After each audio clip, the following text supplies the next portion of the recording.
Hello friends. America, Iran రెండిటి మధ్య పచ్చగడ్డేస్తే బగ్గుమనే రేంజ్‌లో శత్రుత్వం అయితే ఉంది.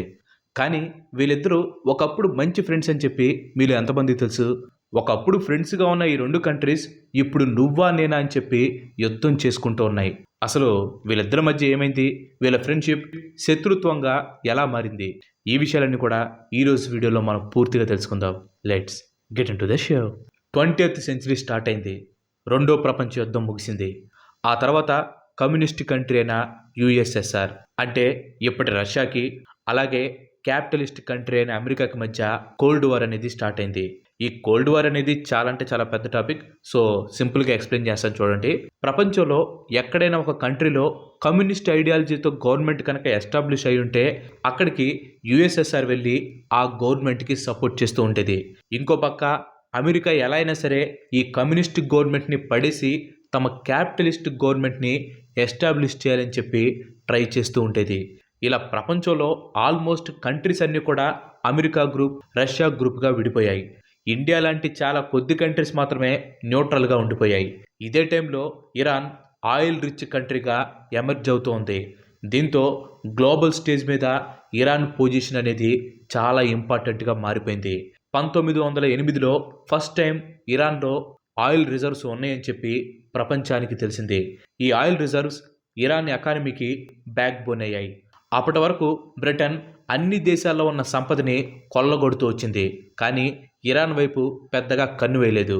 కానీ ఎప్పుడైతే ఇరాన్లో ఆయిల్ రిజర్వ్స్ ఉన్నాయని తెలిసిందో వెంటనే బ్రిటన్ ఇరాన్లోకి అడుగుపెట్టింది. స్లోగా ఇరాన్ ఆయిల్ రిజర్వ్స్ని కంట్రోల్లోకి తెచ్చుకోవడం స్టార్ట్ చేసింది. సిమిలర్గా ఇదే టైంలో యుఎస్ఏకి కూడా ఇరాన్ ఆయిల్ మీద ఇంట్రెస్ట్ వచ్చింది. కానీ అప్పటికే బ్రిటిష్ వాళ్ళు ఇన్వాల్వ్ అయి ఉండడంతో యుఎస్ఏ తమ టైం కోసం వెయిట్ చేస్తూ ఉంది. 1953 ఈ టైంలో మొహమ్మద్ మొసాదిక్ ఇరాన్కి డెమోక్రటిక్గా ప్రైమ్ మినిస్టర్ అయ్యారు. ఈయన బ్రిటిష్కి అగనెస్ట్గా వెళ్ళి ఇరాన్ ఆయిల్ రిసోర్సెస్ని నేషనలైజ్ చేయాలని చెప్పి అనుకున్నాడు. కానీ అప్పట్లో బ్రిటిష్కి ఎగనెస్ట్గా వెళ్ళాలంటే ఇరాన్ లాంటి కంట్రీకి చాలా అంటే చాలా కష్టం. సో ఈ ప్రాసెస్లో తను అమెరికా అలాగే సిఐఏ హెల్ప్ తీసుకున్నాడు. అలా మొహమ్మద్ మొసాదిక్ ఇరాన్ ఆయిల్ని నేషనలైజ్ చేశారు. అండ్ ఇప్పుడే అమెరికా ఒక గేమ్ చేంజర్ మూవ్ వేసింది. 1953లో ఆపరేషన్ అజాక్ స్కోప్ ద్వారా మొసాదిక్ని ప్రైమ్ మినిస్టర్ పోస్ట్ నుంచి దింపేశారు. ఆ తర్వాత యాంటీ కమ్యూనిస్ట్ ఐడియాలజీతో ఉన్న షా మొహమ్మద్ రిజాని ఇరాన్ ప్రైమ్ మినిస్టర్గా యుఎస్ అపాయింట్ చేసింది. షా ప్రైమ్ మినిస్టర్గా ఉండడంలో అమెరికాదే మెయిన్ రోల్. ఈ విషయం గ్రహించిన ఇరాన్ ప్రజలు వాళ్ళని ఇండైరెక్ట్గా యుఎస్ కంట్రోల్ చేయటం ఏమాత్రం నచ్చలేదు. అలానే అమెరికా ఇరాన్ ఆయిల్ రిసోర్సెస్ని కూడా ఆ టైంలో విపరీతంగా కంట్రోల్ చేసింది. పైగా ఇరాన్ మీద వెస్టర్న్ కల్చర్ ఇన్ఫ్లుయెన్స్ పెరగటం ఇరాన్ ప్రజలకి ఏమాత్రం నచ్చలేదు. ఇక్కడే మొట్టమొదటి కాన్ఫ్లిక్ట్ అనేది స్టార్ట్ అయింది. ఇరాన్ ప్రజలు షా మొహమ్మద్ని ఒక డిక్టేటర్ లాగా చూశారు. షా ఇరాన్లో వైట్ రివల్యూషన్ స్టార్ట్ చేశాడని, ఇరాన్ని కంప్లీట్గా మోడర్నైజ్ చేశాడని, ఉమెన్ రైట్స్, ల్యాండ్ రిఫార్మ్స్ తీసుకొచ్చాడని, షాకి యుఎస్ఏ నుండి కంప్లీట్ సపోర్ట్ ఉందని ప్రజలు షా మీద బాగా యాంటీ అయిపోయారు. అప్పట్లో యుఎస్ మిలిటరీ కూడా ఇరాన్లోనే ఉండేది. ఇంకో పక్క షా తనకి ఎదురు తిరిగిన వాళ్ళని సేవక్ అనే ఒక సీక్రెట్ పోలీస్తో టార్చర్ చేపించేవాడంట. సో ఎప్పుడైతే షా ఇలాంటి పనులు చేయటం మొదలుపెట్టాడో స్లోగా అతనికి స్టూడెంట్స్, క్లర్క్స్ నుంచి యాంటీ అనేది స్టార్ట్ అయింది. క్లర్క్స్ అంటే ఇరాన్లో ఇస్లాంని డెడికేటెడ్గా ఫాలో అయ్యే కొన్ని గ్రూప్స్ అనమాట. సో ఇదిలా ఉంటే షా బ్రతికే లగ్జరియస్ లైఫ్ స్టైల్ జనాలకి తెలిసింది. కామన్ పీపుల్లో కూడా అతనంటేనే కోపం అనేది పెరుగుతూ వచ్చింది. 1978లో ఆయతుల్లా కొమినీ లీడర్షిప్లో షా గవర్నమెంట్కి అగెనిస్ట్గా రెవల్యూషన్ అనేది స్టార్ట్ అయింది. యాక్చువల్గా ఈ కోమని 1978 కంటే ముందు నుంచే ఇరానియన్ రిలీజియస్ గ్రూప్స్ని ఏకం చేసి 1960s నుంచే ఈ రెవల్యూషన్స్ అనేవి స్టార్ట్ చేస్తూ వచ్చాడు. కానీ ఈసారి అతనికి జస్ట్ రిలీజియస్ గ్రూప్స్ నుంచే కాదు, ఇరాన్ ప్రజల నుంచి కూడా చాలా ఎక్కువ మొత్తంలో సపోర్ట్ లభించింది. అలా ఉద్యమం నెక్స్ట్ లెవెల్కి వెళ్లడంతో షా వెంటనే అమెరికాకి పారిపోయాడు. ఇరాన్లో ఇస్లామిక్ గవర్నమెంట్ అనేది ఫామ్ అయింది. ఆ టైంలో ఇది అమెరికాకి బిగ్గెస్ట్ హ్యూమిలేషన్. ఇరాన్లో షా గవర్నమెంట్ పడిపోయి ఇస్లామిక్ గవర్నమెంట్ వచ్చాక అమెరికా ఇరాన్ మీద చాలా అంటే చాలా శాంక్షన్స్ని విధించింది. 1980లో సద్దాం హుసేన్ ఇరాన్ మీద అటాక్ చేశాడు. అలా ఇరాన్ ఇరాక్ మధ్య యుద్ధం అనేది మొదలైంది. యుద్ధంలో ఇరాక్కి అమెరికా హెల్ప్ చేసింది. ఈ యుద్ధంలో ఇరాన్ ఐసోలేట్ అయినా సరే అమెరికా నేవీని సైతం గట్టిగా ఎదుర్కొంది. అలా దాదాపుగా 8 ఏళ్ల పాటు జరిగిన ఇరాన్ ఇరాక్ యుద్ధంలో 10 లక్షల మందికి పైగా సైనికులు ప్రజలు చనిపోయారు. చివరికి 1988లో సీజ్ ది ఫైర్ ఒప్పందం మీద యుద్ధం అనేది ఆగిపోయింది. ఇరాన్ ఇరాక్ మధ్య జరిగిన యుద్ధంతో యుఎస్ఏకి ఇరాన్కి మధ్య విరోధం అనేది ఇంకా ఎక్కువైపోయింది. అలీ ఖమేనీ ఎప్పుడు కూడా అమెరికా మీద డెత్ ఛాన్స్ ఇస్తూ ఉండేవాడు. 1983 లెబనాన్లోని బ్యూరెట్లో ఉన్న అమెరికన్ ఎంబసీ మీద బాంబు దాడి జరిగింది. ఈ బాంబు దాడిలో ఇరాన్ పాత్ర మెయిన్గా ఉందని అమెరికా బలంగా నమ్మింది. దీనికి రీజన్ లెబనాన్లో ఇరాన్ డెవలప్ చేసిన హెజ్బొల్లా అనే రెబల్ ఆర్గనైజేషన్ ఈ దాడి చేయడమే. ఈ కారణంతో అమెరికా ఇరాన్ మీద ఇంకా ఎక్కువ శాంక్షన్స్ని విధించింది. మిడిల్ ఈస్ట్లో ఉన్న only non Islamic country Israel. ఈ ఇజ్రాయెల్తో మిడిల్ ఈస్ట్లో ఉన్న ఏ ముస్లిం కంట్రీకి అస్సలు పడేది కాదు. ఇక మిడిల్ ఈస్ట్లో ఆల్మోస్ట్ నెంబర్ 1 కంట్రీగా అందరినీ డామినేట్ చేసే పొజిషన్లో ఉన్న ఇరాన్కి ఇజ్రాయెల్ అంటే అస్సలు పడదు. రీసెంట్గా గాజాలో ఇజ్రాయెల్కి పాలస్తీనాకి మధ్య యుద్ధం జరిగింది కదా. ఆ యుద్ధంలో ఇజ్రాయెల్కి అగనెస్ట్గా ఉన్న గ్రూప్ పేరు హమాస్. ఈ హమాస్ గ్రూప్ని క్రియేట్ చేసి వాళ్ళని ట్రైన్ చేసింది అలీ ఖమేనీనే. జస్ట్ ఇజ్రాయెల్లోనే కాదు, మిడిల్ ఈస్ట్ కంట్రీస్లో ఏ కంట్రీ వాళ్ళైతే తమకి ప్రాబ్లంగా ఉంటుందో ఆ కంట్రీలో ఇరాన్ ఒక రెబల్ గ్రూప్ని క్రియేట్ చేసేది. లెబనాన్లో హిజ్బుల్లా, గాజాలో హమాస్, యమన్లో హౌతీస్, ఇలా అనమాట.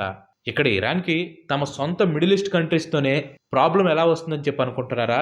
ఎందుకంటే ఆ కంట్రీస్ ఇంటర్నల్ అఫైర్స్లో అమెరికా ఇన్వాల్వ్ అయి ఉంటుంది కాబట్టి.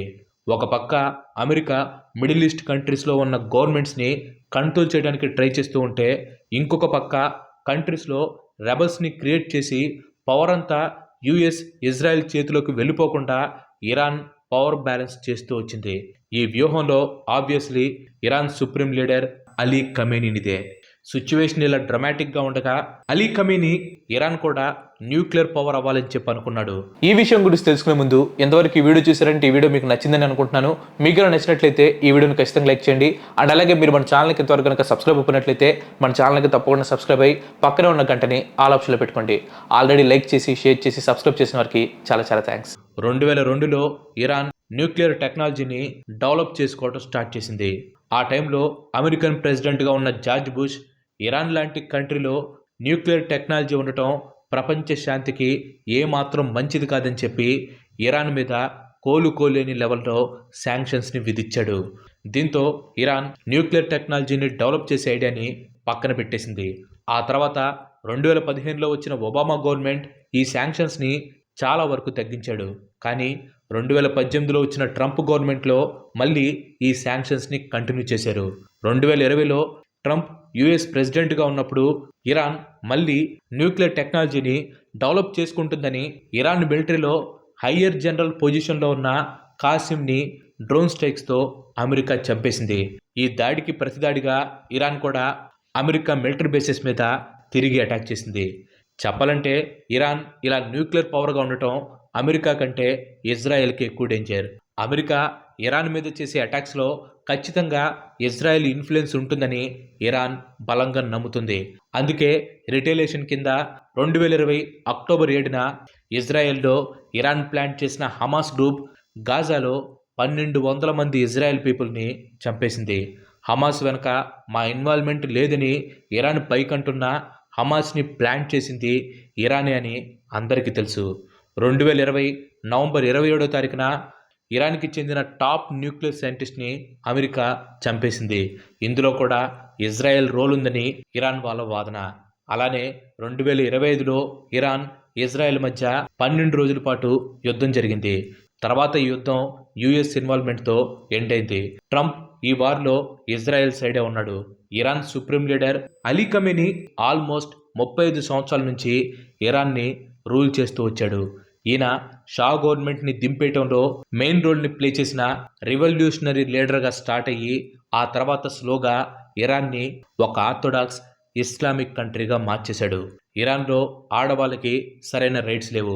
ఫర్ ఎగ్జాంపుల్ ఇరాన్లోని అమ్మాయిలకి మైనారిటీ తీరిపోయేది 9 సంవత్సరాలకే. అంటే 9 సంవత్సరాల తర్వాత ఆడపిల్లలకి పెళ్లి చేయొచ్చు. ఇరాన్ దేశంలో పిల్లలు మ్యూజిక్ నేర్చుకోకూడదు. జనాలు గవర్నమెంట్కి ఎగనెస్ట్గా వెళ్ళకూడదు.